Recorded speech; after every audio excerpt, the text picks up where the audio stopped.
গতকাল NSU PG second ইয়ারের যে এক্সাম হয়েছে, তো হিস্ট্রি সাবজেক্টের 7th এ পেপারের কোয়েশ্চেন রিভিউ দেব। আমার সাজেশান থেকে কোন কোন কোয়েশ্চেন এসেছে এবং কোয়েশ্চেনের প্যাটার্ন সম্পর্কে সবটাই বলবো। এখানে 18 নম্বরের দুটো প্রশ্ন আমার সাজেশান থেকে এসেছে, 1 নম্বর আর 3 নম্বর, তবে 18 থেকে আসেনি।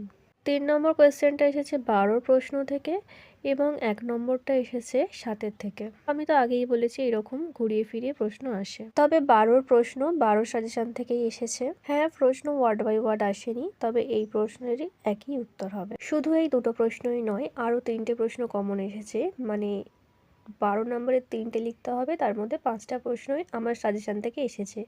তবে একটা প্রশ্ন 7-এর ছিল, মানে অবনীন্দ্রনাথের চিত্রশৈলী, এটা আমি 7-এ দিয়েছিলাম, এটা 12 এসেছিল, আর বাকিগুলো সবই 12 সাজেশন থেকে এসেছিল। সুতরাং 12 প্রশ্ন খুব ভালো এসেছে। এবারে 7 নম্বরের প্রশ্ন 4টে লিখতে হবে, 4টে প্রশ্ন কমন এসেছে, তবে এর মধ্যে একটা প্রশ্ন বড় প্রশ্ন থেকে এসেছে, মানে 11 নম্বরের প্রশ্নটা আমি 18 যে পরিবেশ নীতি দিয়ে দিয়েছিলাম সেখান থেকে এসেছে। 17 প্রশ্নটা আমি 7, 12 দুটো নম্বরই দিয়েছিলাম, আর বাকি দুটো প্রশ্ন 12 থেকে এসেছে। এখানে একটা কথা বলে রাখি, বড় প্রশ্ন যদি ছোট প্রশ্ন এসে যায় তাহলে কিন্তু কেটে কেটে উত্তর দেওয়া যায়, তবে ছোট প্রশ্নের সাজেশন থেকে যদি বড় প্রশ্ন আসে তখন কি করবে, এটাই একটু চিন্তার বিষয়।